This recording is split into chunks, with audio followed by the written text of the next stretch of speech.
Why do parcel force drivers always look so unhappy? Oh yes, it's because they're parcel force drivers.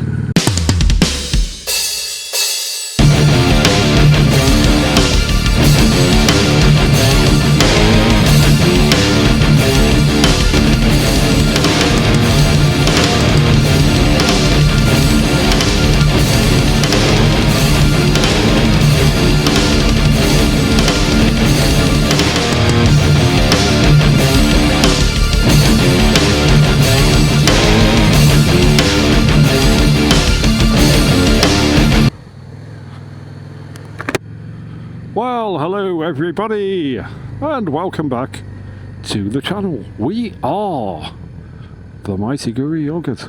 Oh, yes, we are. Well, now, this is very lovely.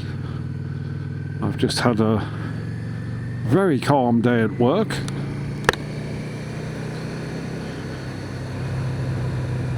And it kind of died in the last hour, so I was able to slowly clean down, whilst always having in the back of my mind the knowledge that somebody might come in and want food at 8 but it didn't matter.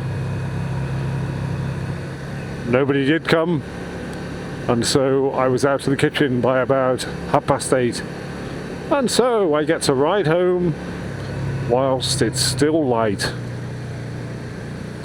Delightful. The roads are pretty empty, everybody's gone home. I have them to myself. Well, this one anyway.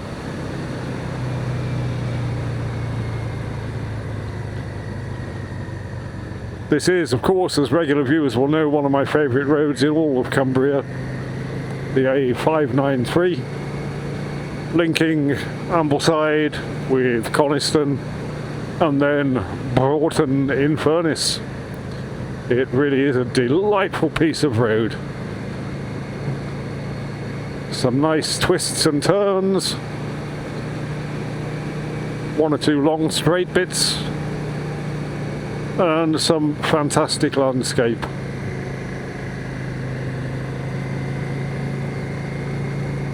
I particularly like this section here. Woohoo!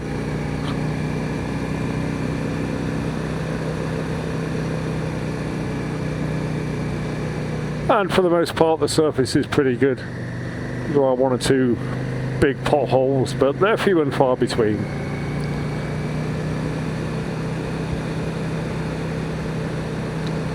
Well, I thought in this little film I'd kind of wax lyrical about some of the joys of motorcycling. You know, I've been doing this for a very long time now, and again, regular viewers will know just how seriously I take my motorcycling. I mean, so much so that I'm currently training to become a motorcycle instructor, teaching in the first instance CBTBTs.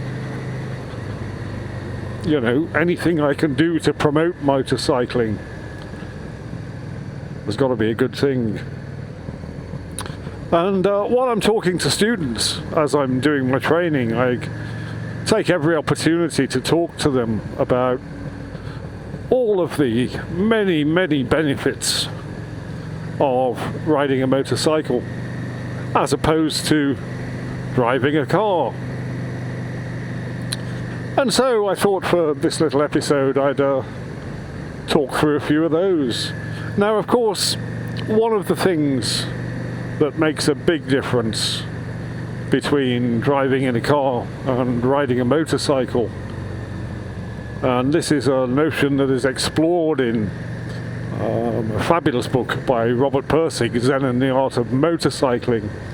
He, very early on in the text, talks about how when you're sat in a car on whatever kind of road, you are enclosed, you are ensconced in a box, and you're looking through a screen, and the whole thing appears as nothing more than just more television. You aren't, he suggests, a part of what's going on around you. You're just observing it. Whereas on a motorcycle, you are exposed to all of it. You feel the drops in temperature, you feel the wind, you can smell the foliage by the side of the road. Nothing is filtered out by a box and a screen, he says. And he makes the point that this asphalt whizzing past at however many miles an hour just below your feet, you know, you can put your foot down and actually touch it. And you can't do that in a car. And he says, finally, that instead of just being a viewer of the landscape, you are in fact a part of it. Now, that is perhaps a little flowery and poetic,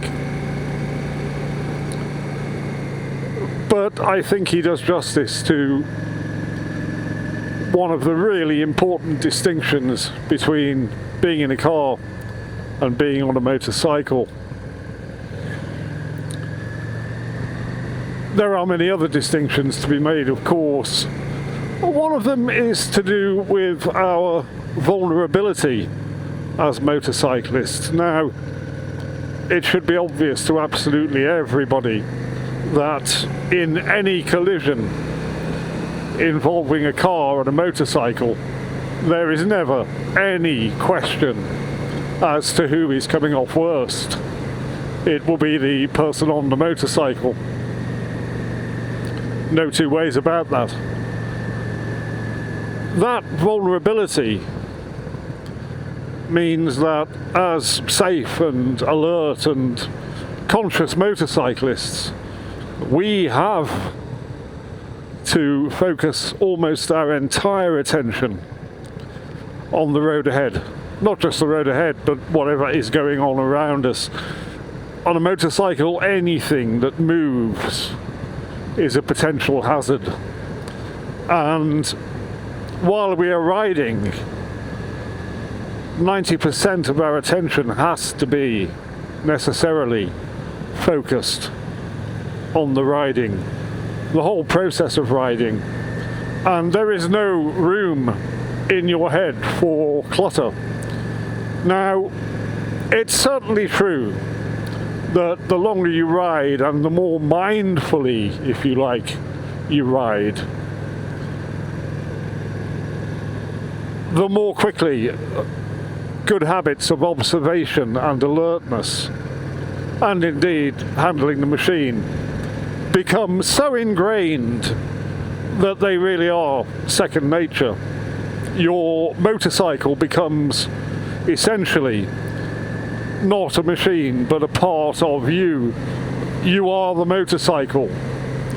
This is the state that you achieve when you approach any kind of mastery of the machine that you ride. It becomes, to use the words of Marshall McLuhan, a well-known media academic from the 1960s, oh my me, look, it's a little deer. Or was it? No, I don't know what that was. I think it might have been a hare. Yes, it was a hare. It's too late in the year for little deers. I think that was a hare. You don't see too many of those. You probably wouldn't have noticed it in the car. Or if you did, it would just be something moving. But when you're on a motorcycle, you see things differently. I don't know. It's just the way it is. So yeah, because of the years and years of riding and the way in which all of your responses become ingrained, almost to the point where it feels like autopilot, you do have spare attention. And so, whilst the act of motorcycling removes a lot of the mental clutter that we are all subject to because we live in a complex and noisy, attention-grabbing world, I find, at any rate, and I'm not the only one, it's not just me, I've heard other motorcyclists speak on this subject, I find that the attention I do have spare that isn't being focused on the riding I can really concentrate on thinking about things that I actually need to be thinking about.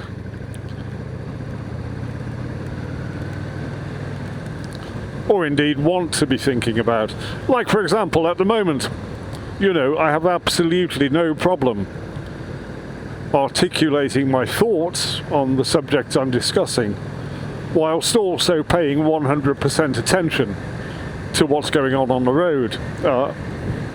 What you've just seen with the car coming around the corner is a case in point. You know, my response was instant, and I was still talking. Now, when your mind is trained to and used to operating like that, there is, it seems to me, an enormous amount of carryover into your day-to-day life. You know, the bits we have to do when we aren't riding motorcycle. And that can only be a good thing. There is a great deal of scientific evidence that shows conclusively, I think, that the very act of motorcycling does in fact change the way that our brains work. Now, I'm not preaching any kind of motorcyclist exceptionalism here. Far from it. What I am saying is that the kind of mental discipline that motorcycling demands, which incidentally is very, very similar to any intellectual pursuit, chess maybe, or studying at a very deep level.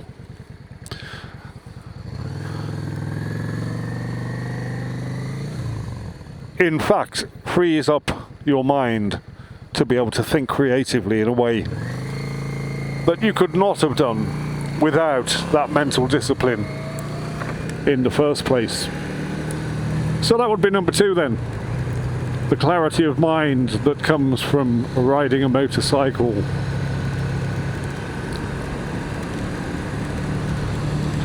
And since I've gone on quite a bit about those first 2 subjects, I'm probably going to leave it there. There are many, many more aspects of the joys of motorcycling that I'm going to be talking about, but I'll save those for the next film. I'd like to thank you all for watching and listening, and hopefully you can have a think about the things I've said, and you can leave your responses in the messages down below. I always like it when people leave me messages.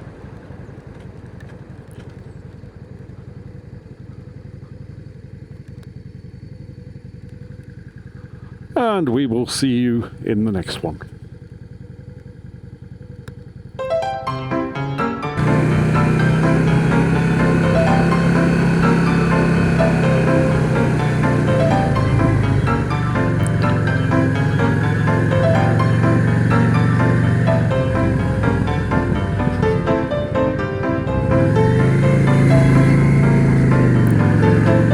Why do parcel force drivers always look so unhappy? Oh yes, it's because they're parcel force drivers.